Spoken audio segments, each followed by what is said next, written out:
That was very good. Thank you. Good evening. It is 5:30 p.m. on Tuesday, April 4th, 2023, and this regular meeting of the Sandpoint Planning and Zoning Commission is now called to order in council chambers at City Hall, 1123 West Lake Street, Sandpoint, Idaho. For the record, I am Chairman John Hastings presiding. Also present are Commissioners Grant Simmons, Amelia Boyd, and Wayne Benner. Commissioner Ben McGran, Slate Camp, and Mose Dunkel are absent this evening. We will now recite the Pledge of Allegiance. If everyone will please stand. I pledge allegiance to the flag of the United States of America and to the republic for which it stands, one nation, under God, indivisible, with liberty and justice for all.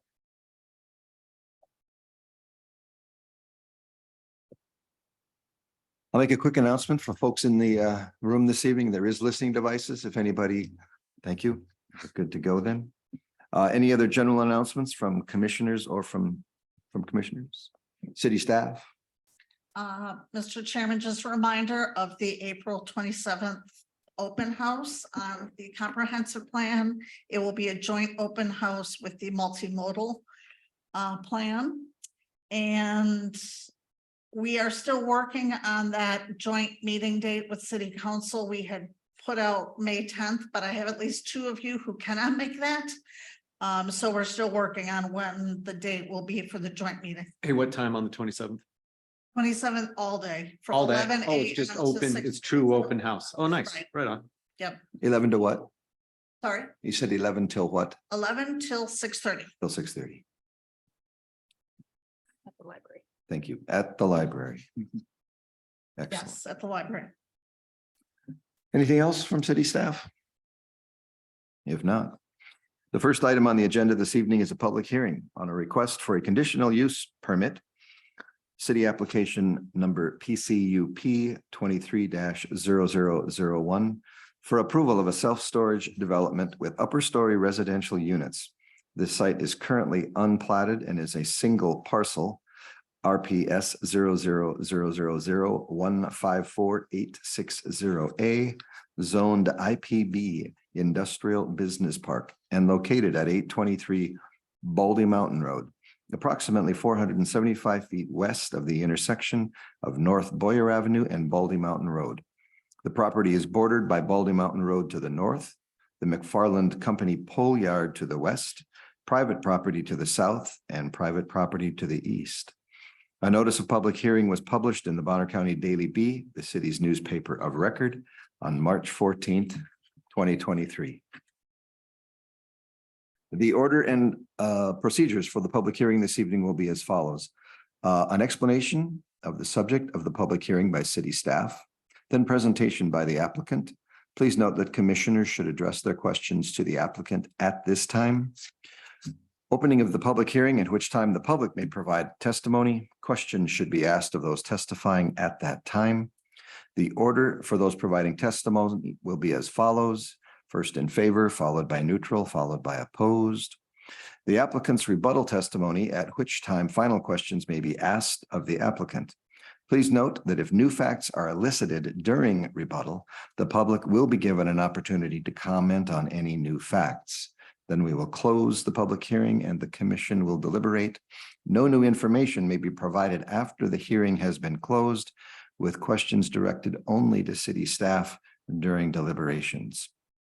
Before we proceed, I would like to ask for a confirmation from each commissioner that you have had no ex parte contact and have no conflict of interest as pertains to this request. None. None? None. None. And none for myself as well. Do commissioners have any questions for, oh wait, excuse me. I will now yield the floor to City Planner Amy Tweeten for an introduction of this request and explanation of the application.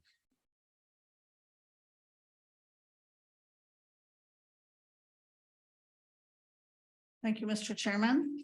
Again, this is a public hearing on a conditional use permit in the industrial business park to allow approximately 3,500 square feet self-storage buildings with 2 upper story residential units. The property is in the industrial business park zoning district. The intent of that district is for master plan business and industrial parks in campus-like settings.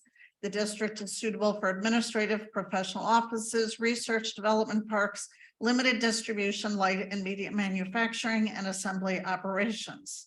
The property is also within the context area 4 of the future land use map.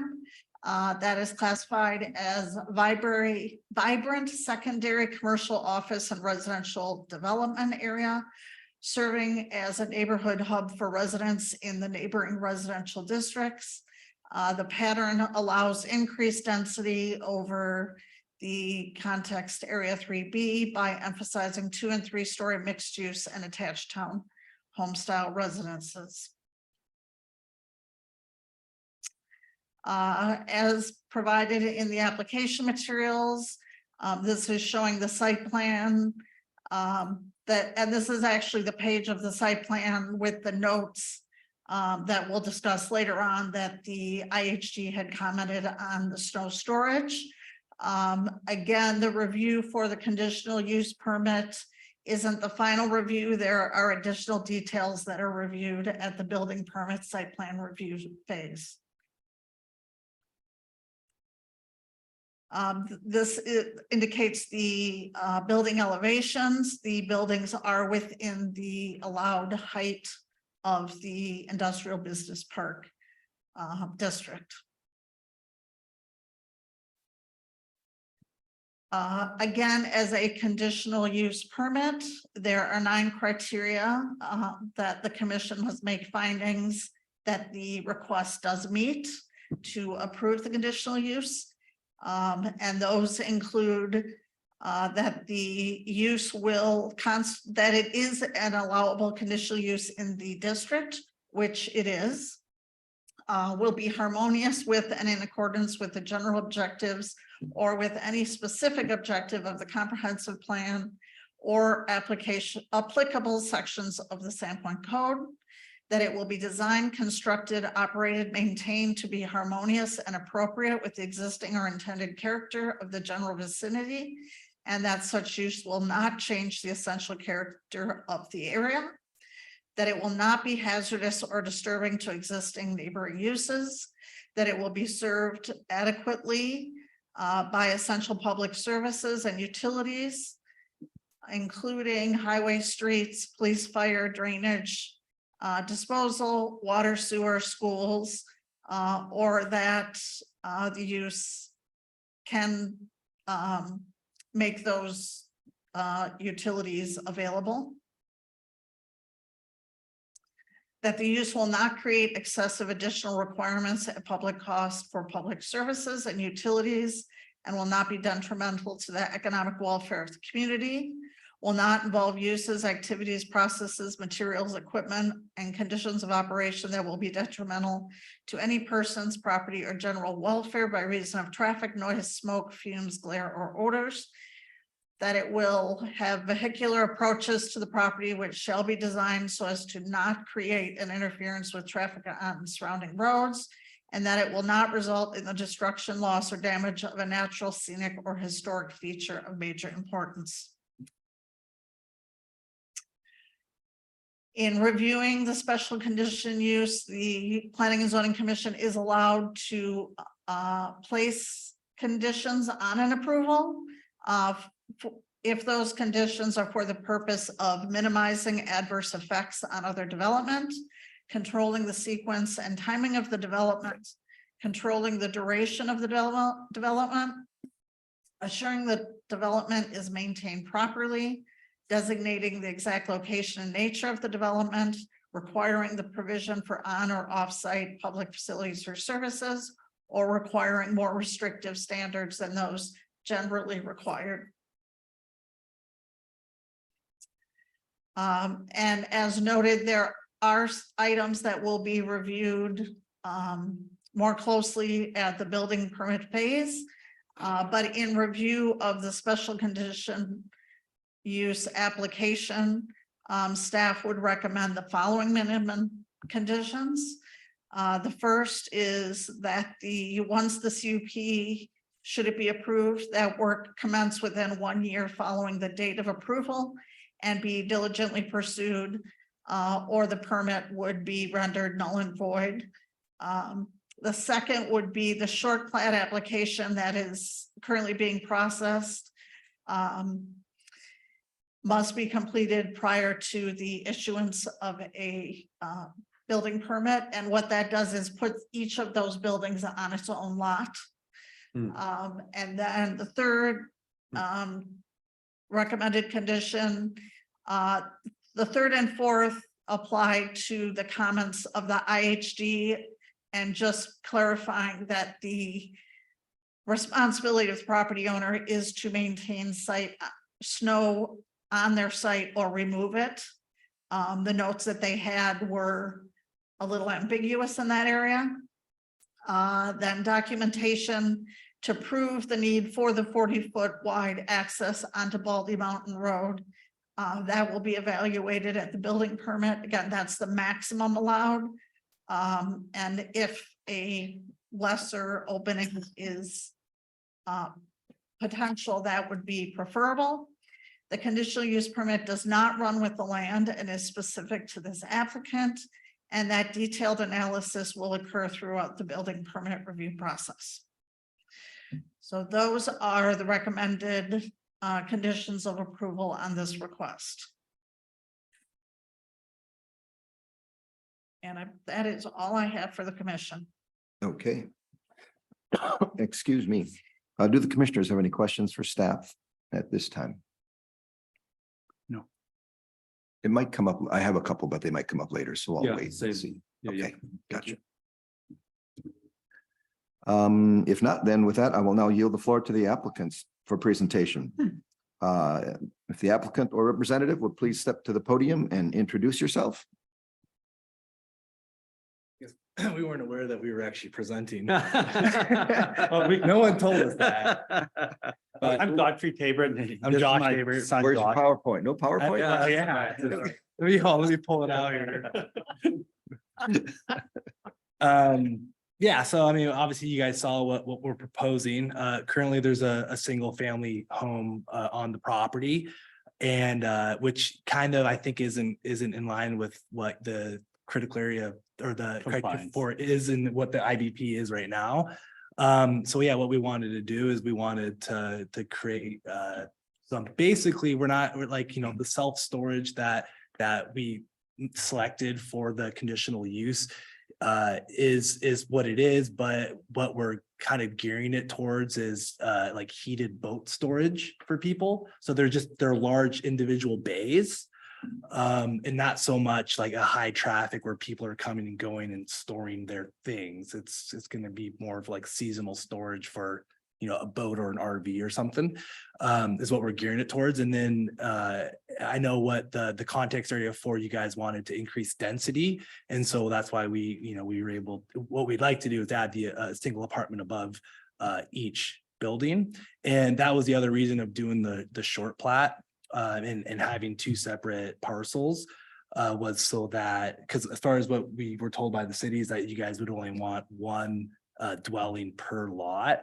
So in order to get two dwellings, we had to do a short plat and increase density for the city. So we thought we're increasing density on that lot. So right now it's a single family. We can have two. So we're doubling residential density. And then servicing neighborhoods, I think there is probably a lack of storage for people's boats and RVs, and that gives them an opportunity, something close by. People that live up on Baldy be able to come down, pick up their boat on the way to the lake, if that's what is the situation. Yeah, sorry, we weren't, like I said, we weren't really prepared for a presentation, to be honest with you. Do you guys have any questions? Do we have any questions of the applicants at this time? Yeah, Mr. Chair. Yes. Yep. So the residencies are independent of the storage units. Yeah, Those if- are not. Correct. So I don't know if we could pull up the elevation again. Sure. So what we did is, so They the- get two underneath and then to every one basic apartment up top. Is that? so yeah, how I there's understood? one individual apartment per building. Got it. Yeah, Okay, so two. two Got it. total. Yep. Got it. And so, and the apartment's on the back side of the building, so it's not facing Got it. Aldi. So Yeah, exactly. So you can see on the bottom right elevation, that door is the access to the apartment. So they would get the single garage below. And then see how the two garages, they're lower. Yep. So they get the single garage with an option to rent the second garage Oh, space. gotcha. And then there's a staircase that takes you up to the apartment. The apartment is where those two windows are. It's roughly 1,000 square foot Gotcha. apartment. 2 bedroom, 1 bath apartment.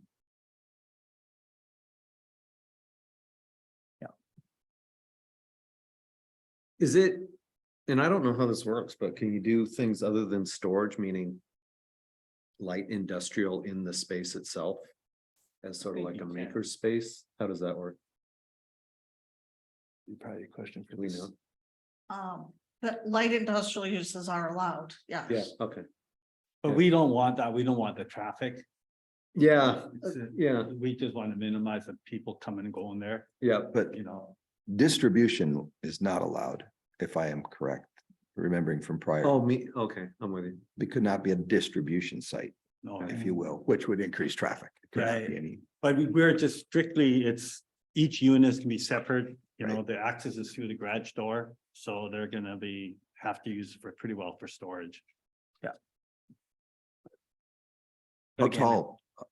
Those are 12-foot doors. 12-foot doors? Yep. On the storage units? Yeah, and the building, 24, What? the total building height, Yeah. something like 24. that. I think it's 24. And is it, do you think that those residential units will be completely independent of the storage units? Or do you think it's not a caretaker? No, Or no, anything like no. that? Yeah, Completely separate. yeah. Yep.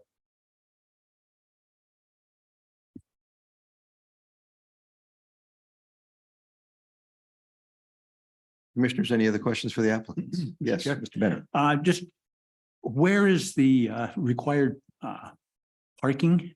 Mhm. I know the code requires so much parking per Yeah, so. square foot, which I think is a little overkill, but Right. Yeah, so there's parking on the whole backside of the property. So there was then another kind of an aerial, there you go. So if you come off Baldy, you would drive in between the buildings and all the parking's along the back of the property. And there's even a couple ADA parking spots with a little ramp and stuff. I think Dan, he factored that all in there. So that's where all the parking is. And I've on with this map or with this schematic up right here, the dark gray areas between the buildings and the access points. Is the intention of that to be gravel, paved? We don't It'd be know. paved, and our engineer was working on a possible strip of pervious material. To make sure we Pavers. have the right drainage requirements. Excellent, And yeah. then the back sections are gonna be all gravel. Yeah, It's only the pavements between the buildings. yeah, from Baldy, the approach, the apron, the approach, and all the way to the backs of the building would be all paved. Mr. Chair. Yes, Commissioner Boyd. So where is it that you plan for the snow storage or to keep snow? So, so Dan drew it where, so beyond the parking spaces, there's like a 15 or a 20-foot, setback there. So that we were thinking of housing snow, so beyond the parking space and kind of like the little green belt there. And then the roof lines, they do shed to the outsides of the property line. And we did 10-foot setbacks along the sides. So all the A snow. lot of the rough snow will slide to the property lines on, the back sides of the buildings. But the driveway snow would go to the back.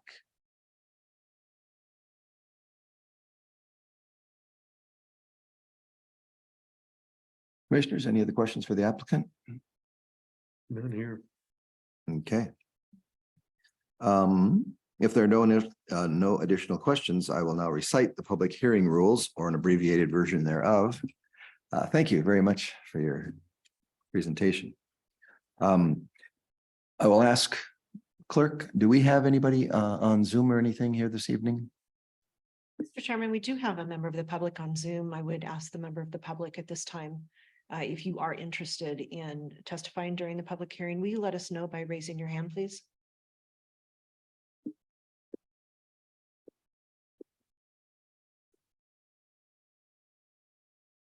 I don't believe there's anybody who is interested in testifying.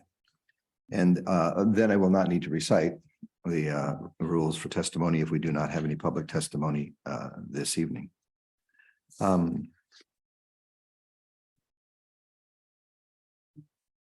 So I will declare the public testimony officially closed. And we will begin our deliberations. At this time, commissioners, no new information may be provided. Questions directed only to city staff during deliberations.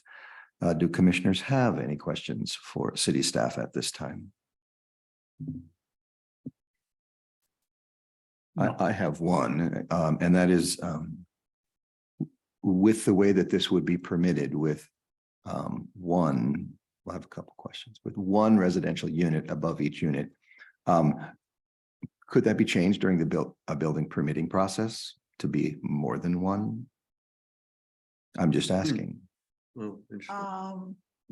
Conceivably, I mean, if they decided to have a few lower doorways and make more housing, would that be accepted, or is this strictly limited to two dwellings, to two residential units, I should say, I believe it's limited to one dwelling per.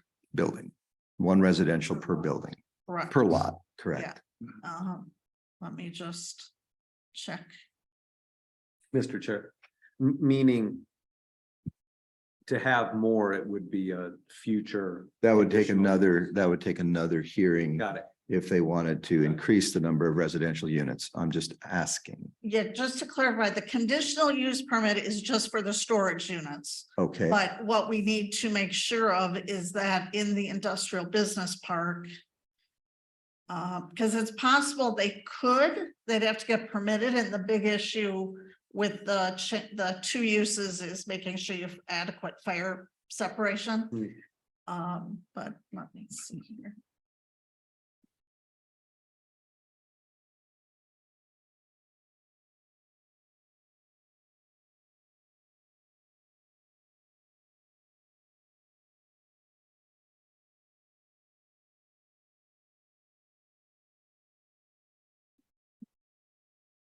Caretaker unit is a permitted use. And residential uses are permitted on upper stories above ground floor non-residential uses. But they would have to follow whatever the density requirement is for the property. So again, the conditional use is just for the storage. Oh. But if anything more than the single dwelling unit is, we'd have to look at it from a building permit standpoint and zoning for density. and I'm not opposed, I was just curious. And then the other similar units that we have on division, which are storage below and residential above, that's a much higher density, is it not? I mean, there's Yes. multiple. Right. And those are not individually platted lots then, are they? I mean, they couldn't be. Right, I think I don't know how they were, if they were approved as multiple family units with garages below, or if they were. What they were approved under, I'm not sure, but. Yeah, those are multiple unit buildings on a single lot. Does anybody know, are those lower units just garages for above, or are they storage? Does anybody know? I don't. I'm just I curious. I think I thought- some of it's used for storage. Some of it is storage. because I have I think- seen- Yes, I know that for a fact, because I know somebody that rented one. Yeah. Now that you bring it up, yes, okay, The ones on division? yes, Oh, gotcha. yeah. Oh, interesting. I believe that is this. It Yeah. is, I noticed that one of the conditions is that this CUP would not, is for the applicants and it would not go with the property. Are the applicants the current owners or Yes, the they ownership? are. Okay, gotcha. So you're referring to these buildings, I believe. Yes. Gotcha. Yeah. Okay. Yeah, so you'll see there's multiple buildings on a single lot. Okay.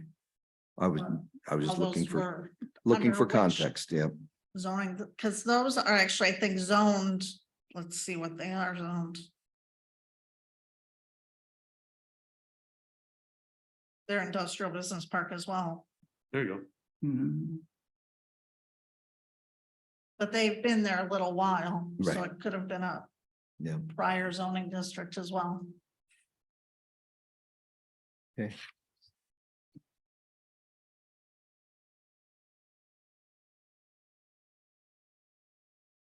And then some of the concerns that I noticed in the staff materials packet that was presented to us, the one that's sticking in my mind was about the size of the vehicle approaches and that sort of thing. Is that anything that we need to address as a condition, or that would be addressed during building permitting? That'll be addressed during building permit. Excellent. Commissioners, other thoughts? But just observationally, drove by it earlier today. The design keeps with the area.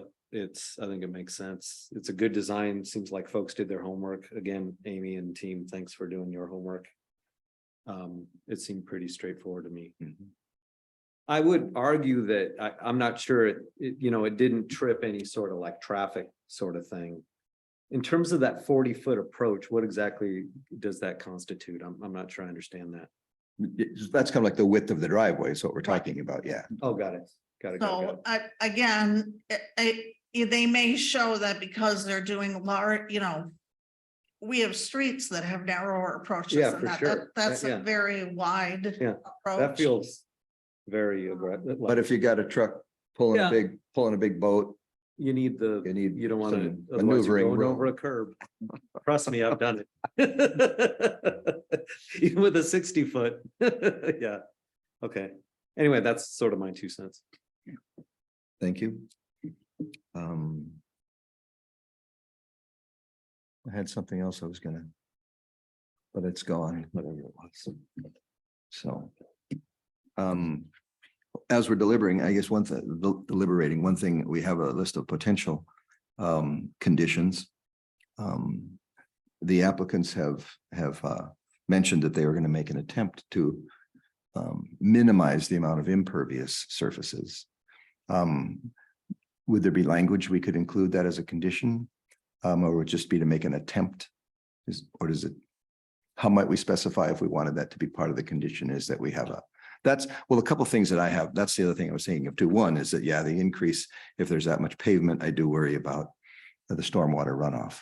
The other thing, particularly when it's adjacent to the pole yard, do we have to worry about any kind of, not that the applicants do, but in this permitting process and with the city, do we have to worry about what might be in the ground from that pole yard as far as any kind of historical contamination?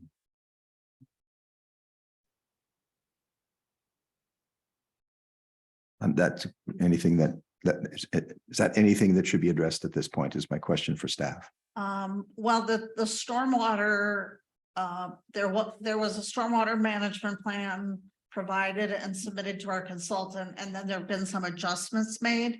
And I am not sure if the current plan, they did show a, let me find it here.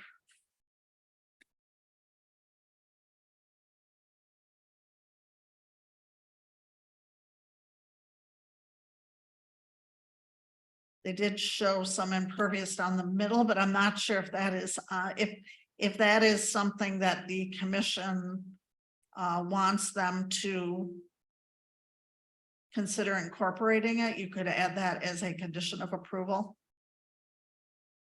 Mr. Chair. One, go ahead. one quick second. Yes, counsel. Yes, Zach Jones for the record. So just as far as the language, I don't think that you should provide that they attempt to do it. I think you can just say that they minimize the amount of impervious contact, or excuse me, land. But I do, as far as the actual amount, I leave that to the city planner, but we can certainly work out the language and Okay. you absolutely have the right to make that. Yeah. Because I know we have similar requirements for purely residential as to how much, but we don't have that in a situation like this. That's why I was just curious.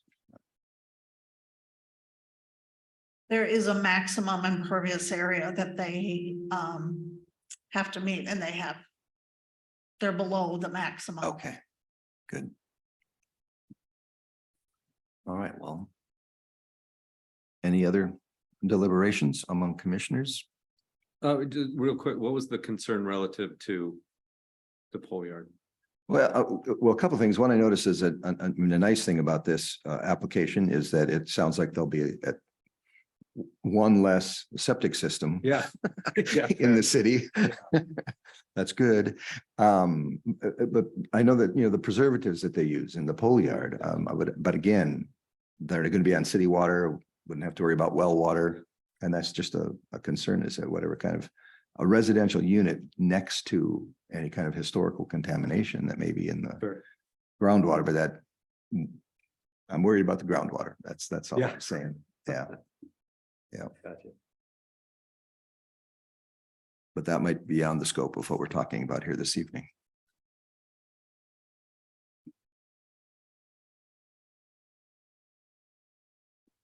If there are no questions, I'd be interested in somebody making a motion, and we have some samples before us if you would Is like. this This is it, exactly. Should I try to tackle it? You certainly can. All right. Mr. Chair. I move the Sandpoint Planning and Zoning Commission, after consideration of the criteria and relevant standard of Idaho Code and Sandpoint City Code, approve with conditions the request of Godfrey Tabard for a conditional use permit, city application number PCUP 23-0001, for approval of a self-storage development with upper story residential units. The site is currently unplatted and is a single parcel, RPS 0000154-860A, zoned IBP Industrial Business Park and located at 823 Baldy Mountain Road, approximately 475 feet west of the intersection of North Boyer Avenue and Baldy Mountain Road. Allow me to interrupt for just one moment. You may at this point say, with the conditions requested by city staff, you would not have to read them all. Oh. Correct? Yes. I was If we just want getting them all, started. if there's any, Holy in there- moly. if there's any in there that you don't want, then we'd have to read them. Understood. Do I finish with the closing paragraph here? Yes. Yeah, with conditions recommended by city staff, 1 through 7. 1 through 7. Thank you. This motion is based on the analysis and facts contained within the staff report, information presenting at the hearing, and the finding that the stated conditions, the application is in compliance with the 9 criteria for conditional use permits as outlined in the Sandpoint City Code 996A3H, and that staff has followed the notice procedures applicable to conditional use permits contained in Idaho Code 67-6512 and Sandpoint Code Title 9, Chapter 9. Do I have a second? Second. Mr. Benner, thank you. Any further discussion? And I will throw my 2 cents in. Do we want a condition 8 that in any way addresses impervious surfaces, or do we think we're good because they're not at the maximum anyway? Think we're good? Yeah. think I we're all think good. that, Mr. Chair, I think that's also reviewed within the building Yes. permit process. Excellent. Okay. Who was our second? Commissioner Benner. There we go. We'll do a little roll call vote on this. Mr. Simmons? Mr. Yes. Chair, Oh, I'm welcome to call the roll. yeah, thank you. Happy to call the roll on that. Commissioner Simmons, Yes. Commissioner Hastings. Yes, Commissioner Boyd, Yes. Commissioner Benner. Yes. the motion passes unanimously. Thank you for being here this evening. It was that fantastic presentation that swayed us. Good for waiting. Yeah. Okie dokie. We will now proceed. You're the public here this evening. We do have a public portion meeting. If there's anything you want to talk about besides what you just did. Yeah. Okay. Really important to us. Madam Clerk, is there anybody on Zoom who wants to be a part of the general public comment? Mr. Chairman, again, I would just ask the member of the public on Zoom, if you are interested in commenting during general public comment time, please raise your hand at this time.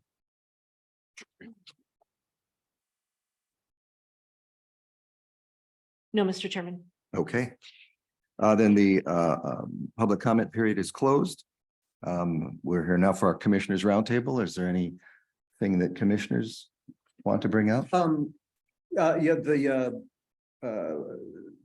school district letter that came today. Sort of the context of that, was that a thing that just sort of came out of the blue, or was this? That was for this application. Oh, was it relative? Yes. Specifically for this? Oh, gotcha. Oh, interesting. And it's a comment that they submit on. Have Yeah. been submitting on any residential development. It makes sense, right? I mean, there's this push-pull of wanting to pull more and more folks into the community, but no actual funding mechanism to satisfy public education around that. It's a tough challenge. And it's state law. That's the way it is, yeah. But, well, they figured they're paying per person, I get per it. student. That's where we're getting our money, but there's more impact than that, so. So if I understand, this sort of shows up from time to time relative to residential. It does. Is there any development in the city of Sandpoint that has voluntarily paid some sort of impact fee to the schools? No, not that I'm Okay. aware of. Gotcha. It's too bad. Mhm.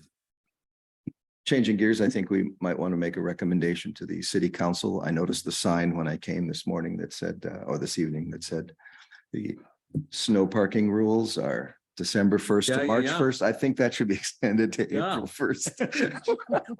The rate we're going, you might want to go to May 1st. There will be. For sure. Okay, Yeah. that's off the record. That does not need to be made to city council. Commissioners, anything else that we want to discuss? I have a question, Amy, and I think we've touched it. Maybe this is your purview, Zach. So these open houses, is there any worry of open meeting laws if there's 4 of us, if there's a quorum there? Mm. Or do we With- coordinate? I'm going to be there. That from- question has come up before, 11 to and I evening. think the answer has been stay away from each other.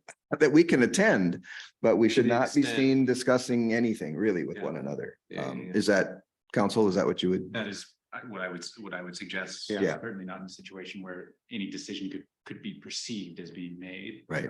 Yeah, Okay. or even directly relevant conversation should not really be happening between us in that Save situation like ourselves that the either. hassle. Yeah. Yeah. Yeah. Yeah. Were you gonna say something along those?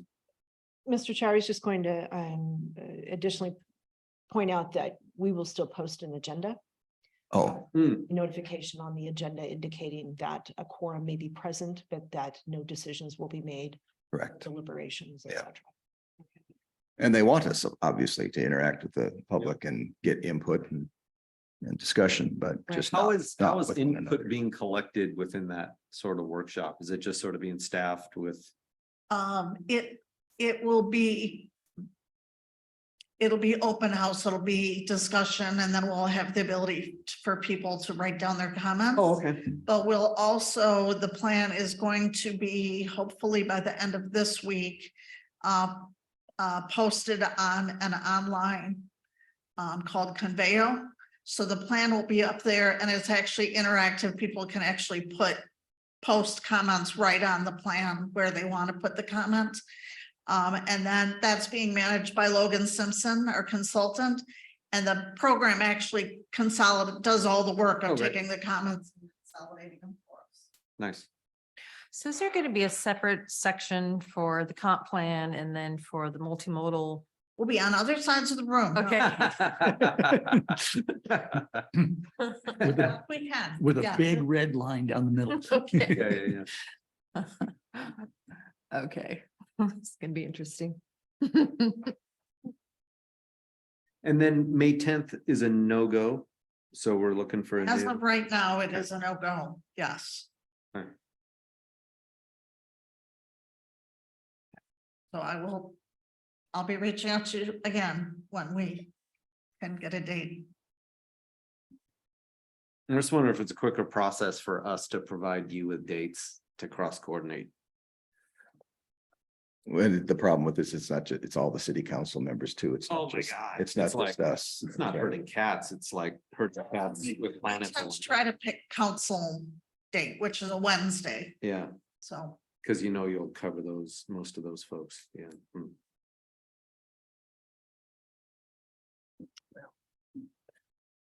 I'm available on Wednesdays.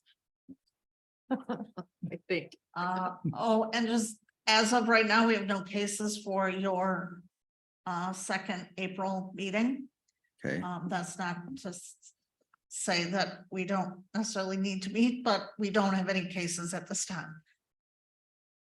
and we're at this point, we're done with our comp plan. Yeah, is there any other comp plan stuff we can? Right, until a joint meeting. Until the correct. joint meeting, The so, workshop and joint meeting, yeah. So the probability of having that April 18th meeting is diminished. greatly. That's my birthday. I'm not planning either way. We'll see. We'll have the meeting anyway, so we can have a birthday party. All right, we'll bring cupcakes if we meet. How does that sound? There we go. Nothing else for Well, me. I will poll the commission when we get closer of. But we may have some code discussion. Oh, Okay,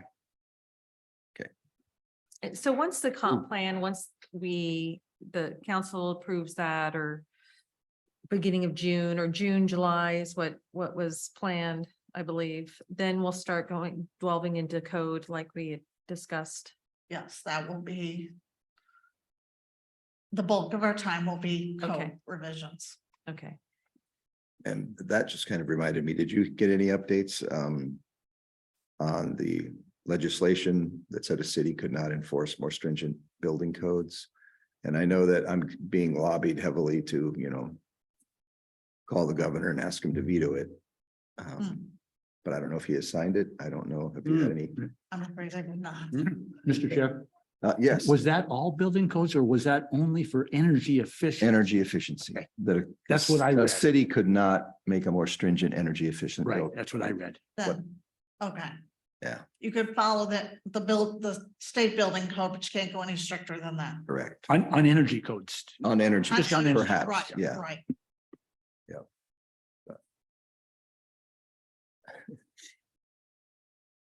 All right. Anything else for the good of the order? No, sir. With no further business before the commission, this meeting is now adjourned at 6:12. Thank you all for being here. Thank you.